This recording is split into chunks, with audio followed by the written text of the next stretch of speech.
I'm an addict. Yeah, it's really nice to be here. I stick to the same meetings at the moment due to my work schedule, and you forget that there's lots of people out there. I usually see the same sort of people. In fact, I went next door, banging on their door, and then I saw a man with a Zimmer frame and thought, oh, that doesn't look quite right. I don't think that's a bunch of learning.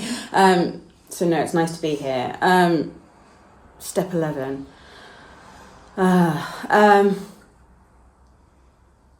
Step 11 for me is about faith, trust and surrender, and it's a step that is really vital for me to practice on a daily basis. What I really like about recovery is that what I really like as well about higher power and recovery is it's very personal. It's personal to yourself, that you can choose how your conscious contact is with your higher power. Because before recovery, I don't come from a house that was religious. I didn't grow up with any concept of God. I didn't go to church. You know, the only time that I remember ever praying before I found recovery was like, please give me what I want. It was just basically, I want this, give me what I want. Or during sticky situations when the amount of times that I was like, oh, I promise that if I get through this, I'll stop using. You know, those are the only kind of concepts that I have of when I spoke to something that I've greater. But it was always in desperation and having my needs met. Wanting what I wanted, and that was all I kind of, that's the only experience that I had.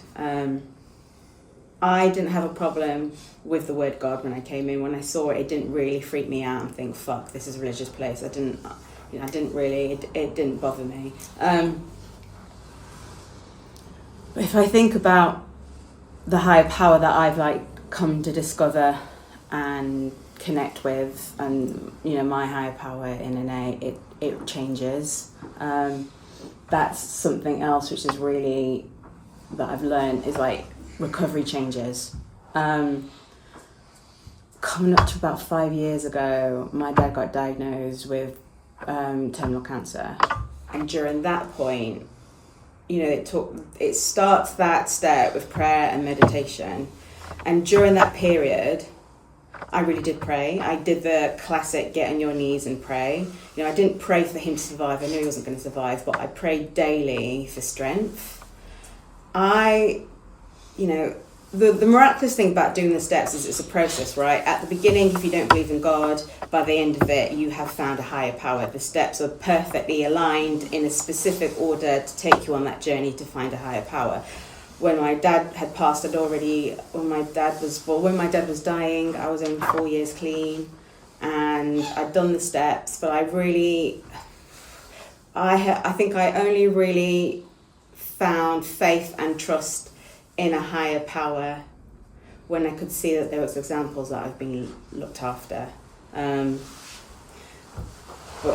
that period, he died within about 5 months, and really I just took suggestions.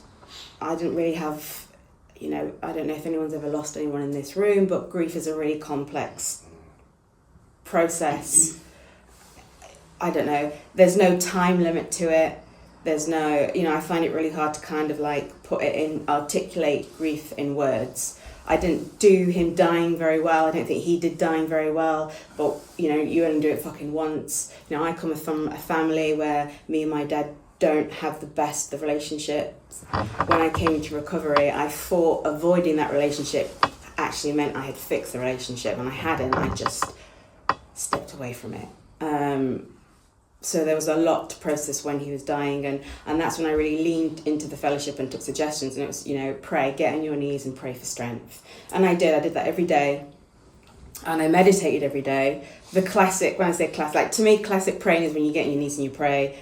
Classic meditation for me is when you turn on your phone and you do that 2 minute and you sit there and you try to think of anything but what you've got to think about. And, and I find that type of meditation I can't do it, and that's all right as well. You know, when I hear some people share like, oh, I can meditate for 20 minutes, I think great, good for you. For me personally, that's not my form of meditation.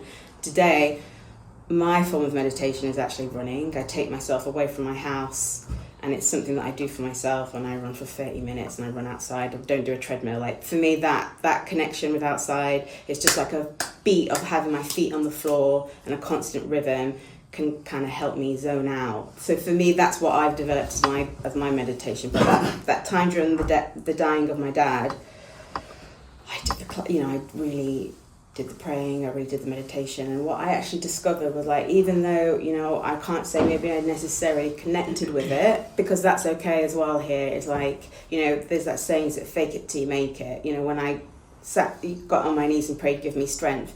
Did I feel strong? I don't know. I don't know if I felt something, you know, come into me and give me strength, but I knew that it was suggested to me, and I did it daily because it also gave me structure.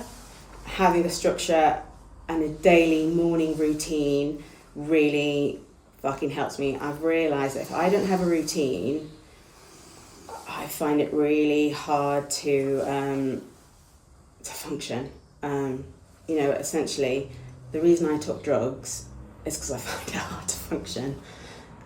You know, I use drugs to control and cope with fucking life. You know, but it is miraculous that I was able to be present and turn up for my dad. You know, I've lived in London since I was 18. I'm from the north of London, from the north of England, and I went back every week. I actually quit my job to be able to travel home every week to be with my dad. You know, and if you just think about that, like, what a fucking gift that I was present and I made that leap of faith to quit my job to go up there and be with my dad in the 5 months that he died. I don't pray on my knees in that way anymore. For me, that wasn't, you know, it got me through that period. It gave me structure, you know, and it got me through that period. But today, that's not the way that I have a conscious contact with my higher power. I think I stopped praying like that after he died. And it's not that I lost my faith. I'm not actually 100% sure if I really had faith up to that point, you know. We do what we're told here, and we go through it, but that spiritual awakening that they talk about on 12 step, I don't know if you necessarily get that. You know, the minute you put down your pen after step 12, I don't think you necessarily, oh my God, I have a spiritual awakening. It's in my experience, it's a much longer process. So, you know, the fact that I stopped praying after my dad died, I don't put too much, you know, thinking about too much, but I think maybe it's because I just hadn't really had that spiritual awakening and connected and discovered a faith and trust, because I am full of fear. Like, for me, my illness is fear-based. Well, among other things, I like fucking self-obsession and always wanting more. But, you know, but essentially, it's fear. And, you know, when I'm in fear, you know, addiction for me is also complicated, because I could be in fear and not know I'm in fear, right? I was looking at that emotion. I'm going to take a picture of that. I haven't seen that in a while. But, you know, it's really, like when I came, I know I can articulate myself quite well now, but I really couldn't when I came in. And I come from a household, like, the only emotion, we were silent or we were angry. Like, that's it, really. You know, there was no in between. I don't, you know, to have an intimate conversation. Nobody asked, how are you fucking feeling? Like, that wasn't what my household was like. And my dad was really absent. And I realise now that he was very unhappy. And the only way he could express himself was through anger and violence. And, you know, so coming in here and learning all about that, you know, it takes a really, you know, it's something that I'm still figuring out, because I can be in fear and not know I'm in fear. I have found that I can lose my trust and my faith in my higher power and not know. You know, it's really insidious addiction. So, you know, the opposite of having a connection with my higher power is control. And that's why I said, like, step 11 for me is about faith, trust and surrender, which I have to do on a daily basis. 2024 was a really difficult year for me. You know, I know I can say, well, you know, my dad, you know, life's been really big. I got clean and life became really big, and lots of life has happened. I think it's a real testament that, I stayed clean through, I suppose, a lot of life events. I was a daily user. I was thinking actually on the way here, when did I start? I started when I was 13 drinking. I thought fun was I'd invite my friends round and we'd go into my dad's wine room and work through his bottles of wine. As a 13-year-old, 12-year-old, that was my form of fun. If I saw a 12 or 13-year-old, I feel really sad that that's what they thought was fun, was like breaking and getting pissed. You should be outside in the garden or making something or but that's what for me, that's what I wanted to get out of my head. And when I was driving here, I was like, I know I'm an addict because I don't look, some people say, oh, I'd like to drink a glass of champagne. I don't want to drink one glass of champagne. I want to get fucking wrecked.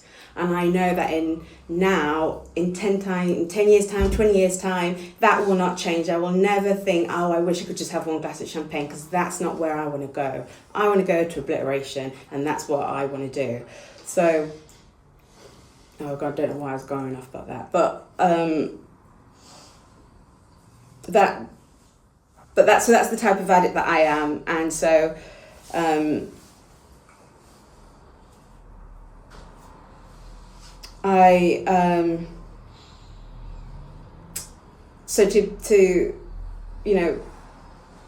feelings, anything difficult, drugs was always my solution. To celebrate, commiserate,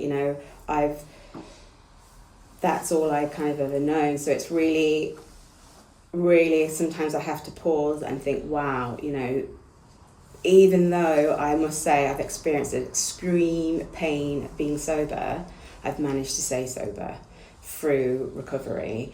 And 2024 was a really, really difficult year. It really tested me. I think that's when I realised that I actually, even though I'd done the steps, even though I had got down on my knees and prayed, even though I was sober, and I was doing the program, turning up to meetings and doing things that were suggested, and practicing my program, I actually didn't have trust or faith. And I'd slowly start to try and become the director of my own life, and I was trying to gain control back.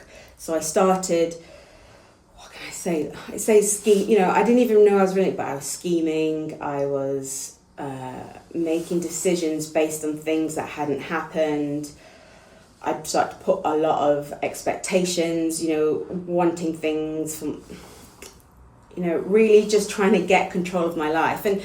And you could say, well, it's your life, but the reality is I have absolute no power over my life, over people, places, things. I can something that someone said to me was like, God came down and he said to him, why haven't I won the lottery? And he said, well, you've not brought a lottery ticket.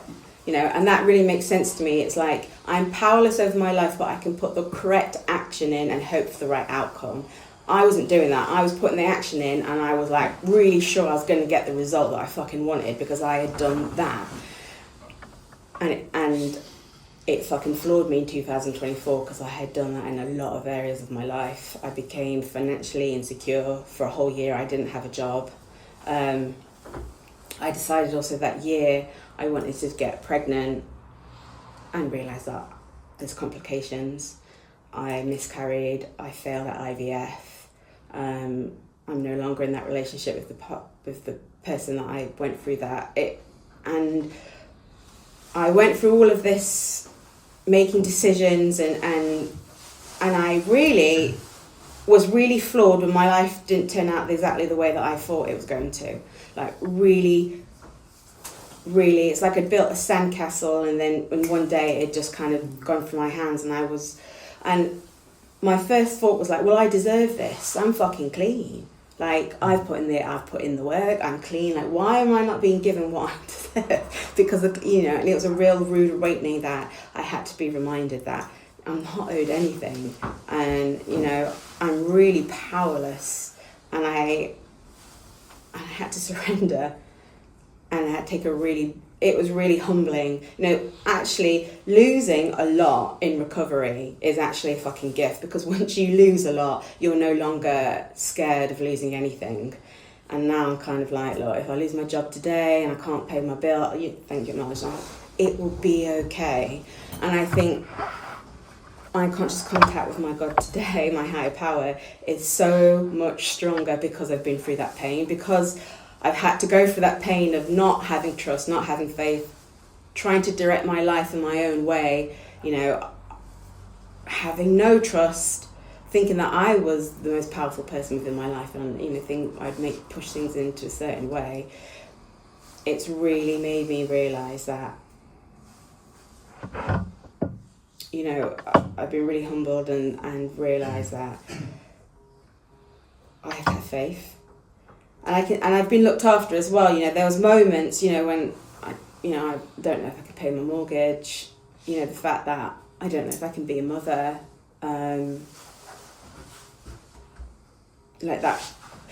You know, like there's a lot tied up as well as the fact that I struggle to conceive. It's, you know, it brings up a lot of feelings, like I feel really inadequate. That, you know, society, there's a lot of pressure. But it feels like a lot of pressure that women are meant to have children, and that's, if you know you don't do that, then you're not really succeeded. And in my family as well, you know, I come from a really kind of like shaming female family where your worth is, you know, is very materialistic. And so losing everything was actually not losing, you know, it sounds quite dramatic, losing everything. I didn't. It felt like I did. It really, really felt like I did. It really felt like, you know, and there's a certain point actually I need to share that at that point my higher power suddenly switched, and I also felt like I was being punished. I felt like I wasn't given what I was deserved, and I suddenly felt punished. You know, we talk about shame a lot in recovery, and shame is also, I found that it's layered. You know, I shed a lot of shame in my first set of steps, but I realised actually that I actually carry a lot of shame that I've not dealt with. And I felt like I was, it sounds funny when you voice it, but if you're like me, I have a lot of fucking weird shit in my head that says me some really crazy like ideas about myself.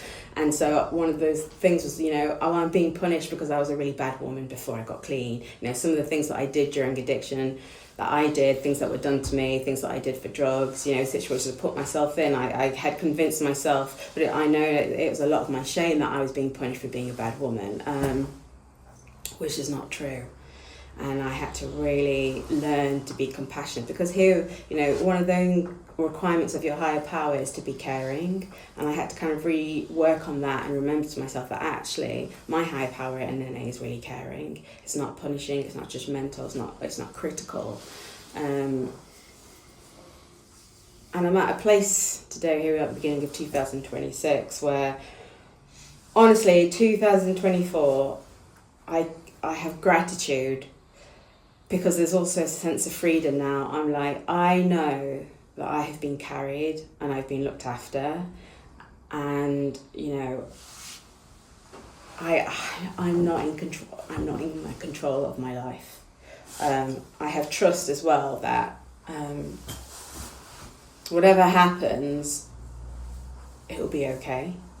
And you know, it sounds a bit cliche, but actually, if you really believe in that and you feel that within your body, it's really freeing to know that you know, whatever happens, you're going to be looked after. You know, I don't think there's not a lot of people, well, I know people have that with faith, but it's really, really amazing that I have that. It's like a strength now. And how do I have that conscious contact with my God? Like I said, I don't do the traditional getting on my knees and praying. That's not part of my program. Part of my meditation is clearing my head and running. But on a daily basis, I do now connect with my higher power. I think it's just kind of a reminder that it's going to be okay, and to surrender, because when I can see that I'm trying to take back control, that is the absolute opposite of faith and trust, which in that reading, it doesn't say in that little bit about step 11 when you go through it, but in the reading it is talking about the care of that connection between you and your higher power and kind of maintaining that. And that does take daily work, because addiction's insidious and it will slowly, once, I know my addiction, I'll wind it up, is wants to pull me away, wants to isolate me, wants to, believe I'm alone. And, I still come to NA meetings a lot during the week. I can't ever imagine not going to NA, but it connects you, that prayer at the end, God grant me serenity to accept things I cannot change. We say it, you can say it and not really think about it, but if you pause and you listen to it, for me, that's my only prayer that I need, is to be reminded that I have to surrender and have faith that it will be okay. So I will leave it there. Thanks, Hannah. Thank you.